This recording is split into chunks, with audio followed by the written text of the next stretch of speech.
یہ ناشتہ ٹھونسو اور دفع ہو جاؤ جہاں سے آئی ہو۔ ارمان بھی جان غصے سے بولی۔ سرتاج ہلکا سا مسکرا دی۔ اس نے ناشتہ وہیں چھوڑا اور کھڑی ہو گئی۔ میر حاکم اسے دیکھنے لگا۔ بیٹی ناشتہ کرو تم، بھی جان بولی۔ مجھے اتنی ہی بھوک تھی بھی جان۔ وہ نرمی سے مسکرا کر سب سے ملی۔ وہ لالا کا چہرہ سرخ ہو گیا۔ وہ اپنے آنسو روکنے لگی۔ ماہی بھی کھڑی ہو گئی۔ سرتاج سب سے مل کر باہر نکل گئی۔ بی جان، ارسلان، ساحل غصے سے ارمان کو دیکھنے لگے جنہیں پرواہ بھی نہ تھی۔ میر حاکم بھی ناشتہ چھوڑ کر اٹھ گیا اور باہر آ گیا۔ وہ گاڑی میں سوار ہو رہی تھی۔ دکھائیں، میں چھوڑ آتا ہوں۔ کولالا اور ماہی کا منہ ہی کھول گیا، آنکھیں پھٹ گئیں۔ کولالا نے تو پہلی بار اس کے منہ سے کچھ ہمدردی بھری بات سنی تھی۔ سرتاج نے مڑ کر دیکھا۔ ارے نہیں تھینک یو، میں چلی جاؤں گی۔ آپ کی گاڑی پہلے بھی خراب ہو گئی تھی۔ آپ کو شہر تک چھوڑ دوں گا، ڈونٹ وری، میرا بھی کام وہیں ہے۔ اس نے اس کے ہاتھ سے چابی لے لی۔ سرتاج کچھ کہتے ہی کہ میر دوسری سائڈ سے گاڑی میں سوار ہو گیا۔ ماہی اور کولالا دونوں اب تک سکتے میں تھیں۔ سرتاج کولالا کو پیار کر کے گاڑی میں سوار ہو گئی اور میر نے گاڑی باہر نکال لی۔ تو ہم راستے وہ بس ایک ترچھی نگاہ اس پر ڈال دیتا جو بالکل خاموشی سے بیٹھی سامنے دیکھ رہی تھی۔ پھر اس نے اپنی ٹانگیں سیٹ پہ سمیٹ لی جیسے تھک گئی ہو۔ میر حاکم کو اس کے انداز معلوم نہیں باقی سب سے الگ کیوں لگ رہے تھے، اور پھر اس نے ٹیک لگا لی دروازے سے۔ اس کی آنکھوں میں ایک الگ سی اداسی میر حاکم کو امپریس کر رہی تھی، جیسے وہ بہت ٹھہری ہوئی ہو، اور اس اداس بھری آنکھوں کے ساتھ اگر مکمل حسن اللہ کسی کو دے دے تو اس پر سے کوئی نگاہ ہٹا نہیں سکتا۔ ایک بات پوچھوں؟ سنجیدگی سے اس نے سوال کیا۔ سرتاج نے گردن گھما کے اس کی جانب دیکھا۔ وہ نخرے والا بہت تھا، بس وہ اتنا ہی جانتی تھی اس کے بارے میں۔ پوچھئے، اس نے نرمی سے کہا۔ ارمان انکل آپ سے خفا کیوں رہتے ہیں؟ مطلب بدتمیزی کیوں کرتے ہیں، جبکہ آپ کی بہن سے تو نہیں کرتے؟ اس کی بات پر سرتاج نے 2 لمحے اسے دیکھا اور پھر خاموش ہو گئی۔ میرے خیال سے راستہ آ گیا ہے، میں یہاں سے آگے خود چلی جاؤں گی۔ بہت شکریہ۔ میرے حاکم کا جواب نہیں ملا۔ وہ چڑچڑا سا لڑکا اس بات پہ اس گاڑی کو توڑ سکتا تھا، بلا وجہ ہنگامہ مچا دیتا، لیکن وہ مسکرانے لگا۔ سرتاج نے کچھ حیرانگی سے اسے دیکھا اور باہر نکلی۔ میر حاکم باہر نکلا۔ سرتاج ڈرائیونگ سیٹ پر بیٹھی۔ اللہ حافظ، آپ کا بہت شکریہ، سرتاج نے کہا تو میر حاکم اس کے نرم لفظوں میں ہی پھنس گیا، اور سرتاج اس کی آنکھوں سے کچھ حیرانگی کا شکار ہوتے وہاں سے چلی گئی۔ میر حاکم نے دل پر ہاتھ رکھا۔ کچھ محسوس ہوا تھا، کچھ الگ سا۔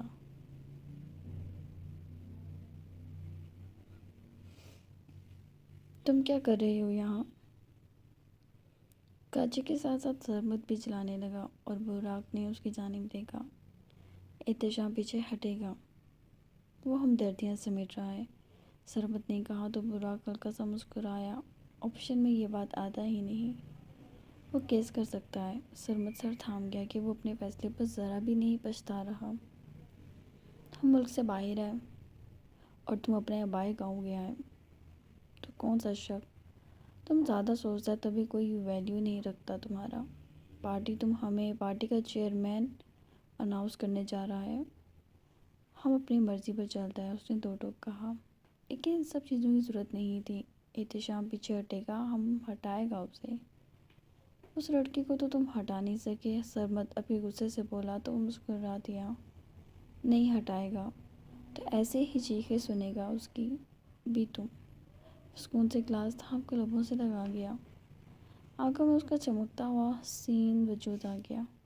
اس نے صبح شام 2 دھماکے کرائے تھے جس کے نتیجے میں بہت نقصان ہوا تھا، لیکن اسے پرواہ نہیں تھی، جہاں اس نے پہنچنا تھا وہ پہنچ جاتا، اب اس میں کس کا کتنا نقصان ہوتا کوئی پرواہ نہیں تھی۔ اچھا یہ ڈیلنگ دیکھو، سرمت نے ایک فائل اس کی جانب بڑھائی۔ اگر اس نوجوان کے آنے سے اس کی پارٹی اسمبلی کی طاقتور پارٹی بن جاتی تو اسے اس وقت براق سے زیادہ کچھ بھی قیمتی نہیں تھا۔ براق نے فائل اٹھا کر دیکھا۔ ٹیمپر مارکیٹ میں اس وقت ریٹ کس کا ہے؟ براق کے سوال پر سربت نے اسے ڈیٹیل بتانا شروع کی اور فرحت براق کو دیکھنے لگا۔ وقت کے ساتھ ساتھ وہ بے حس ہوتا جا رہا تھا۔ بس تو پھر کٹوا دو، وہ سکون سے سگریٹ بھی سلگا گیا۔ ملیشیا پہنچانی ہے، کام دھیان سے ہوگا۔ براق نے فرحت کی جانب دیکھا۔ جی لالا، فرحت کون سا حکم کے خلاف جا سکتا تھا؟ براق کا کام ختم ہوا تو وہ وہاں سے اٹھ گیا۔ وہ لڑکی کہاں ہے؟ اس نے فرحت سے پوچھا جو کچھ منہ بنائے ہوئے تھا۔ تم ہمارے سامنے تھوپڑا درست کرے گا یا کان کے نیچے ایک بجا دے؟ وہ بھڑکا تو فرحت نے اس کی جانب دیکھا۔ ابھی آپ نے کافی نقصان کیا ہے، اب کرپشن کر کے آگے ہیں۔ بائیں آنے والے فرشتے کو کچھ تو آرام دیا کریں، گناہوں میں تحمل ہونا چاہیے، تھوڑا سپیس ہونی چاہیے۔ فرحت بولا تو براق نے اس کی گردن جکڑ لی۔ بڑا زبان چلنے لگا ہے تمہارا۔ لالا جی، آپ کو ہمیشہ سچ چھپتا ہے۔ شیری کے ساتھ کیا کر کے آئے ہیں؟ وہ رو رہی تھی کافی۔ ہاں، اس کے محبوب کے آڑے جو آ گیا۔ دلا دو اس نکما لڑکی کو نیا موبائل، رونا دھونا ڈالے رکھا ہوگا وہ پاگل لڑکی، بڑا خیال ہے ان کا۔ تم بچقویا آدمی اپنے کام سے لگے گا، خون پیتا ہے ہمارا جاہل مرد، گھمنڈر سالا، اپنی تعریفیں کر رہا ہے۔ فرحت نے دل میں سوچا اور اسے بچ کر گاڑی میں سوار ہو گیا۔ دونوں شہر میں تھے۔ تم ہم کو بتائے گا اس لڑکی کا؟ شہر آ رہی تھی، میر حاکم کے ساتھ پہنچ گئی ہوگی۔ آپ اس لڑکی کے پیچھے نہ پڑیں، بس کیس سے نکالیں اسے۔ تم سے پوچھا تھا کبھی ہم نے؟ کچھ منہ بند کر کے بیٹھے گا تو بیٹھنے دوں گا، ورنہ تمہیں گولی سے اڑائے گا۔ فرحت زبان دبا گیا۔ اس سے زیادہ وہ برداشت نہ کرتا، جبکہ براق سوچ میں پڑ گیا اگلا قدم کیا اٹھانا چاہیے۔ وہ گھر پہنچی تو دروازے بند تھے۔ اس نے کافی دیر دروازہ بجایا مگر کسی نے نہیں کھولا۔ اسے گدی ہوئی کہ چابی نہیں اٹھائی تھی اس نے، دروازہ بند تھا۔ وحید چچا، اس نے آواز لگائی مگر بے سود۔ اچانک اپنے پیچھے شدید شور محسوس ہوا لیکن پیچھے کوئی نہیں تھا۔ وہ ڈر کر پلٹی۔ رات کا وقت تھا، سردی سے کسی کی بھی روح کانپ اٹھتی۔ ویسے تو کراچی میں اتنی سردی نہیں ہوتی تھی لیکن اس بار کچھ زیادہ تھی۔ اس نے اپنے پیچھے خالی منظر دیکھا تو گاڑی کی طرف بڑھ گئی۔ اس نے فائز کو کال ملائی لیکن فائز نے کال اٹینڈ نہیں کی۔ اسے ڈر سا لگنے لگا۔ لگ رہا تھا کچھ ٹھیک نہیں۔ اچانک گھر کی لائٹ جلنے اور بند ہونے لگی تو اس نے گاڑی پیچھے لی اور بکھلاہٹ میں وہ گاڑی کو تیزی سے وہاں سے نکالنے لگی۔ روڈ پر ایک ماں بیٹا اس کی گاڑی سے ٹکرا گئے۔ ان دونوں سے زیادہ اس کی چیخ نکلی تھی۔ اسے ڈپریشن ہو رہا تھا۔ سر میں درد کی ٹھیسیں اٹھنے لگی۔ وہ جلدی سے سب اگنور کرتی باہر نکلی۔ ایم سوری میں آپ پلیز میرے ساتھ ہسپتال چلیں۔ وہ عورت اسے بولنے لگی کیونکہ اس کے بیٹے کو کافی چوٹ لگی تھی۔ وہ انہیں گاڑی میں بٹھا کے ہسپتال لے آئی۔ ڈاکٹرز اس بچے کو پین کلر دے رہے تھے۔ اسے کچھ رونا سا آنے لگا۔ ہمیشہ قسمت عجیب کھیل کھیل دیتی تھی اس کے ساتھ۔ وہ بار بار فائز کو کال کر رہی تھی۔ کال کرتے ہوئے وہ ایک روم کے سامنے آ کھڑی ہوئی اور اچانک کسی نے اسے اندر کھینچ لیا۔ تم فکر نہ کرو، جیت میری ہے، میر حاکم فون پر بات کر رہا تھا۔ ماہی گلالا لاؤنج میں بیٹھے تھے۔ گلالا نے نگاہ ہی پھیر لی جبکہ ماہی اٹھ کر اس کے پاس آئی۔ لالا پانی لاؤں؟ وہ بولی تو اس نے ماہی کو انکار کر دیا۔ گلالا سر جھٹک کے نہایت بدتمیز آدمی تھا۔ تبھی شادیہ بھی باہر نکل آئی۔ میر، اس نے اسے پکارا جبکہ وہ سن کر بھی انجان بندہ ان کے پاس سے گزر کے وہاں سے جانے لگا۔ گلالا اسے دیکھ رہی تھی جبکہ ماہی کے لیے یہ عام بات تھی۔ شادیہ اس کے وہاں سے چلے جانے پر چپ ہوگی۔ اس کی آنکھیں نم ہو گئیں۔ اس نے اپنے بیٹے کو کھو دیا تھا۔ وہ اس سے بات تو دور کی بات، اس کی شکل بھی دیکھنے کا روادار نہیں تھا۔ شادیہ کے آنسو دیکھ کر گلالا کے دل میں کچھ ہوا۔ میر حاکم ایک فلیٹ جیتا تھا۔ وہ کسینو سے باہر نکلا۔ اس نے فلیٹ کے پیپرز دیکھ کر سر جھٹک دیا۔ اس کی قسمت کافی اچھی تھی اور اس نے اسی چیز کا فائدہ اٹھانا شروع کر دیا تھا۔ وہ گاڑی میں وہ پیپرز پہن کر گاڑی ڈرائیو کرتا گھر کی جانب چل دیا۔ کچھ ڈرنک بھی تھا اور مزاج کے تو کیا ہی کہنے، ہر وقت ہی خراب رہتے تھے۔ گھر کے باہر گاڑی روکی تو 3 بج رہے تھے۔ وہ پیپرز اٹھا کے کچھ جھولتا ہوا باہر نکلا اور اندر کی جانب بڑھنے لگا۔ اس وقت لاؤنج میں کسی کا ہونا وہ تصور نہیں کر سکتا تھا، کیونکہ کبھی کوئی ہوتا ہی نہیں تھا اور نہ کسی کو پتہ چلتا تھا وہ کب گھر میں داخل ہوا۔ وہ آگے بڑھا، سیڑھیاں چڑھتا تو ایک دم لاؤنج کی لائٹس آن ہو گئیں اور میر حاکم نے آنکھیں زور سے میچنی، پیشانی پر تیوری چڑھی اور اس نے مڑ کر دیکھا۔ ارسلان، ساحل، بدر، بی جان، شازیہ، ماہی اور گلالہ کے ساتھ باقی سب بھی کھڑے تھے۔ شازیہ اس کے جھولتے قدموں کو حیرانگی سے دیکھنے لگی، جبکہ گلالہ سکون سے کھڑی تھی۔ اس کا راز فاش ہونا چاہیے تھا، اس نے سب کو بتا دیا تھا وہ شراب پیتا ہے، لیکن کسی نے آج تک دیکھا نہیں تو یقین نہیں کیا۔ تبھی اس نے ثابت کیا تھا اور اب سب دنگ کھڑے تھے۔ تم گھر میں شراب پی کر آتے ہو؟ بدر نے غصے سے اس کا گریبان جکڑا۔ تم اندھے ہو، تمہیں نہیں خبر کس گھر میں بیٹیاں اور مائیں ہیں، وہ بھڑکا۔ میر حاکم نے سرخ نگاہیں گلالہ پر اٹھائیں، ایسی نگاہیں جن میں خاموشی رعب طاری تھا کہ گلالہ کا سکون سا ہوا ہو گیا۔ بدر، گریبان چھوڑو اس کا، ساحل نے بدر کو پیچھے کیا۔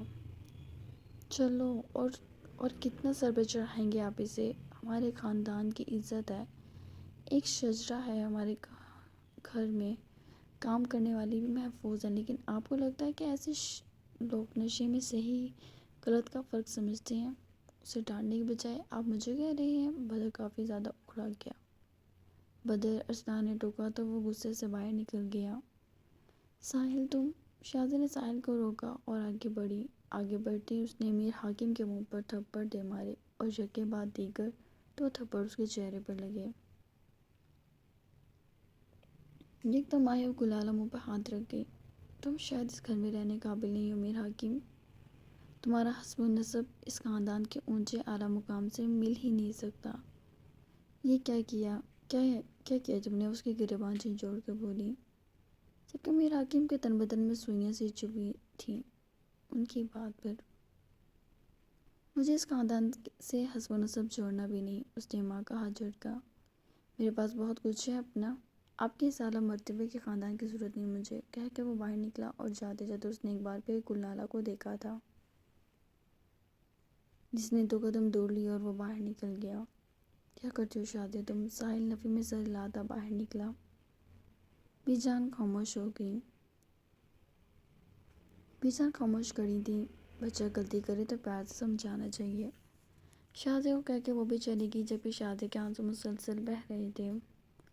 معلوم نہیں ساحل نے کیا کچھ کہا اور کتنی منتیں کی، کتنا کچھ کیا کہ وہ تھوڑی دیر بعد بس اوپر جاتا ہوا دکھا تھا۔ شازیہ اس کی پشت دیکھنے لگی، دل مٹھی میں آ گیا جیسے اس کا۔ بدر کے نمبر پہ کال آنے لگی تو اس نے کال پک کر لی۔ کیا مسئلہ ہے؟ وہ ایک دم شیری پر بھڑکا۔ شیری لب دبا گئی۔ یہ وقت ہے کال کرنے کا، بند کرو کال، وہ بولا تو شیری نے کال بند کر دی۔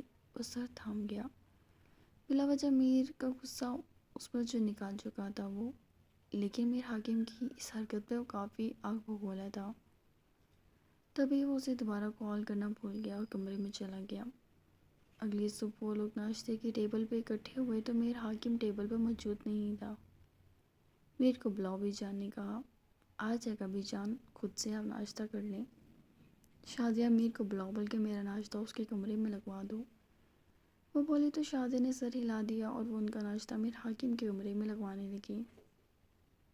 بی جان کمرے میں داخل ہوئی تو وہ سو رہا تھا، الٹا سو رہا تھا۔ نفی میں سر ہلاتی وہ اس تک پہنچی۔ میر اس کے بالوں میں نرمی سے انگلیاں چلانے لگی، جبکہ دوسری طرف گلالہ یہ سب دیکھ کر غصے میں آ گئی۔ اس شرابی کے پاس بی جان کو تو جانے کی ضرورت نہیں تھی، وہ کتنی پاک ہے، اور وہ شرابی؟ گلالہ کیسی باتیں کر رہی ہو؟ وہ ہمارے اپنے ہیں، بی جان ان سے بہت محبت کرتی ہیں اور دیکھنا مان جائیں گی بی جان سے، لیکن کسی کو خود سے کمتر نہیں سمجھنا چاہیے، بھلے آپ میں وہ عیب نہ ہو۔ ماہی کی بات پہ وہ سر جھٹک گئی۔ اس آدمی کا راز فاش ہو گیا، کوئی اس پر سختی نہیں کر رہا، الٹا اسے محبت کی جا رہی ہے، وہ کلس کر بولی، جبکہ ماہی نفی میں سر ہلانے لگی۔ اوپر بی جان میر کے بالوں میں انگلیاں چلانے لگی۔ وہ ایک دم اٹھ گیا، سرخ آنکھوں سے بی جان کو دیکھا تو سیدھا ہوا۔ میرا بیٹا ناشتہ نہیں کرے گا؟ وہ ہلکا سا مسکرائی۔ میر حاکم نے ماں کو دروازے میں دیکھا۔ میں ٹھیک ہوں بی جان۔ میر میری جان کیا ہو گیا؟ ہاں، اپنی بی جان سے بھی ناراض ہو گئے ہو؟ یہ شادیاں ہیں نا، اس کے کان کھینچوں گی۔ میرے بیٹے کو کیوں مارا؟ اس نے غلطی ہو ہی جاتی ہے۔ غلطی سے نہیں کیا میں نے کچھ، وہ سنجیدگی سے بولا۔ میں شراب معمول میں پیتا ہوں، سگریٹ پیتا ہوں، جوا بھی کھیلتا ہوں۔ کیا اب بھی نیبو کو سن کر بھی آپ کے پاس میرے لیے پھول ہیں یا توک؟ وہ سنجیدگی سے بولا۔ جبکہ بی جان پہلے تو کافی شوق تھی، پھر گہرا سانس بھر گئی۔ اگر تمہیں ٹھیک لگتا ہے تو تم ٹھیک کر رہے ہو، اور میرے پاس اب بھی پھول ہی پھول ہیں۔ وہ سیدھی لڑکے کو بچوں کی طرح سمجھا رہی تھی۔ بی جان اپنی بہو سے کہیں میری لائف میں انٹرفیئر نہ کریں، وہ برہمی سے بولتا ہوا کیا۔ ہاں بے شادیہ، آئندہ میرے بیٹے کو کچھ نہیں کہو گی۔ بی جان جوا، شادیہ کو تو دم نکلنے لگا۔ ہاں جوا کھیلتا ہوں، کیا ہوا؟ آپ کو کیا فرق پڑتا ہے؟ گندی نالی کا کیڑا ہمیشہ گندگی میں ہی جاتا ہے۔ آپ کے اس حسب و نسب کا مجھے کچھ نہیں کرنا۔ میری جوتی کی نوک پر یہ سب، اب جو آپ کر سکتی ہیں کر لیں، کہہ کے واش روم میں گھس گیا۔ شادیہ منہ پہ ہاتھ رکھتی روتی چلی گئی۔ ساری رات وہ ساحل کے سامنے شرمندہ تھی، اب وہ اور ہو جائے گی۔ اس لڑکے نے جینا حرام کیا ہوا ہے۔ بی جان نے اس کے شانے پہ ہاتھ رکھا۔ ہو جائے گا سب ٹھیک بیٹا۔ سب کے لیے سب کچھ ٹھیک نہیں ہوتا، کچھ لوگوں کو محنت خود کرنی ہوتی ہے، وہ بولی اور کمرے سے باہر نکل گئی۔ شادیہ اپنے ہاتھوں صاف کرتی ان کے پیچھے پڑی کہ انہیں سیڑھیاں اترنے میں مشکل پیش آتی۔